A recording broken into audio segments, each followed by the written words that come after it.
Olá, meus amores, eu sou Marcele Rodrigues e eu ajudo você a se reprogramar mentalmente e emocionalmente, superando perdas e fracassos, através da meditação quântica, auto-hipnótica e principalmente através da vivência da espiritualidade na prática cotidiana. E nesse segundo vídeo, eu queria saber de vocês. Vocês começaram antes de trazer o segundo vídeo, vocês começaram a perceber as suas inferioridades? Porque nessa série, o que é que a gente está buscando? A gente está buscando um despertar através da percepção e, claro, você fazendo alguma coisa com essas inferioridades na sua vida. Porque não adianta apenas identificar, não é mesmo? A gente precisa fazer alguma coisa e a gente tem que estar disposto a mergulhar. Lembrando que cada um tem seu tempo, que a gente precisa, né? É muito bacana a gente ter ajuda, uma terapia, um método, né? Um curso online, alguma coisa que faça a gente ter um direcionamento. Isso auxilia, isso ajuda para que a gente não se boicote e não evite no meio do caminho, tá bom? Então, esse segundo vídeo eu vou trazer sobre as inferioridades e como a mente lida com essas inferioridades. Claro que quando eu trago a mente, eu vou colocar junto aqui as nossas emoções também. Por quê? Quando eu falo de mente, eu estou trazendo uma mente mais profunda, que é aquela mente subconsciente. E a gente sabe que a mente subconsciente, ela é a rainha das nossas emoções. Quando as inferioridades estão gritando, quando aquelas coisas que nos incomodam estão ali à nossa volta, gatilhando, o que é que acontece? As nossas emoções explodem a todo vapor. E a gente tende, minha gente, a sentir uma série de emoções distintas. Claro que a gente também percebe uma ou outra mais intensa. Porém, a gente pode sentir várias emoções ao mesmo tempo, não tem problema nenhum. Quanto mais você vai percebendo, e mais uma vez eu vou colocando, quem já vem me acompanhando há um tempo sabe o quanto eu falo sobre o autorregistro, dessa ferramenta tão importante que é você escrever e falar sobre você mesmo. Por quê? Não basta apenas você ficar pensando, observando, percebendo. Se você não registra, você corre o grande risco do seu subconsciente dar uma travada, né, dá uma enganadinha ali em você, e o que acontece? Você termina esquecendo ou se passando daquele aspecto que é tão importante, daquele aspecto, daquela emoção ali que está gritando e que vai ser tão importante para que a gente possa identificar quais são as crenças que estão ali por trás, tá bom? Porque sem identificar, gente, sem entender como você funciona, sem esse mínimo autoconhecimento sobre a sua pessoa, você nunca vai conseguir reprogramar sua mente.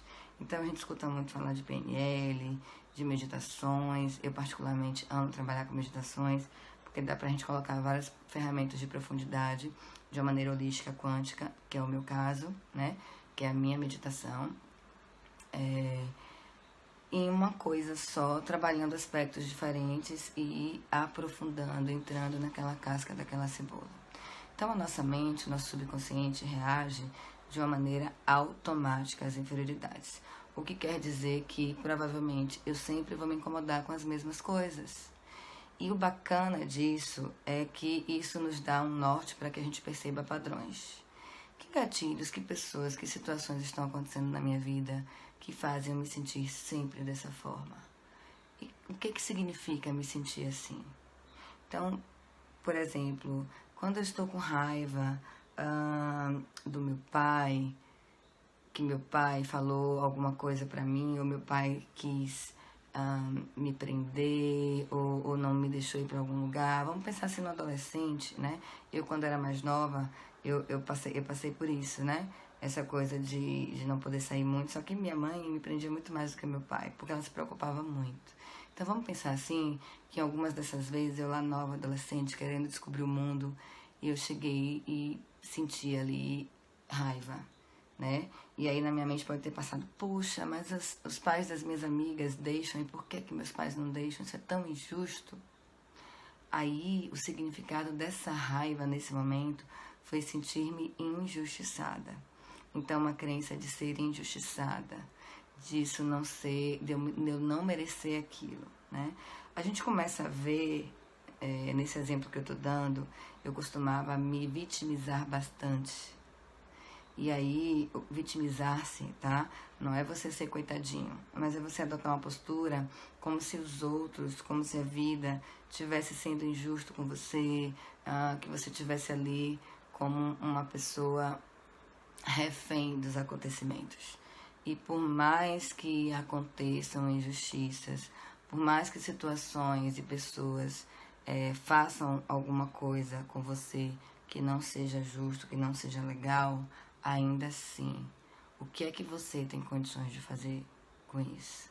Então, quando a gente começa a falar dessa inferioridade, ou seja, trazendo esse exemplo que eu dei, essa tendência minha de sentir raiva e de me revoltar, e aí eu gritava, e eu falava alto com meus pais, eu batia a porta do quarto, né, como uma aborrecente, como uma pessoa que não queria entender o que estava acontecendo, mas simplesmente estava falando e vivenciando intensamente aquela raiva sem ter uma estratégia, sem ter um norte, simplesmente botando para fora, tá?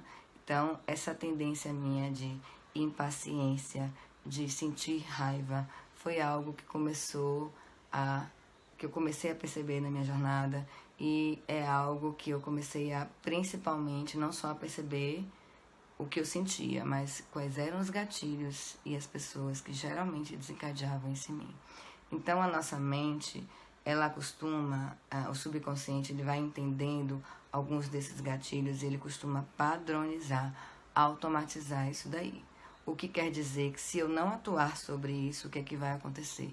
Eu vou continuar constantemente entrando em vida e saindo de vida com as mesmas inferioridades, precisando atrair as mesmas situações e pessoas para que aquilo gatilhe, para que finalmente eu possa olhar para aquilo. Então, nós não somos vítimas. Na verdade, esses gatilhos são oportunidades muito bem-vindas para que a gente comece a olhar para aquilo que a gente precisa se trabalhar, para aquilo que a gente precisa modificar e transmutar. Porque nós não vamos mudar os outros. Não foi gritando, esperneando e batendo a porta do quarto que eu consegui mudar a atitude dos meus pais. Isso foi muito tempo depois que eu consegui, dialogando, falando das minhas necessidades com clareza, dos meus sentimentos. Claro que um tempo depois, né, de estar um pouco mais madura, de já estar fazendo terapia, que eu consegui externalizar isso, compreender o que isso causava em mim e, com responsabilidade, ter uma postura diferente. Porque se a gente não faz isso, nós vamos continuar atraindo os mesmos gatilhos e a gente vai começar a tender a se sufocar com isso e a fugir disso. E quando eu fujo, eu não supero. Se eu quero lidar com perdas, fracassos, frustrações, eu preciso entender a superação e me colocar em movimento. Tá bom? Eu espero, gente, que vocês tenham gostado. Eu vou ficar por aqui nesse vídeo de hoje e no próximo vídeo eu já trago um pouquinho mais de profundidade sobre as inferioridades e esse caminho lindo que é de despertar. Grande beijo, fiquem com Deus e até o próximo vídeo.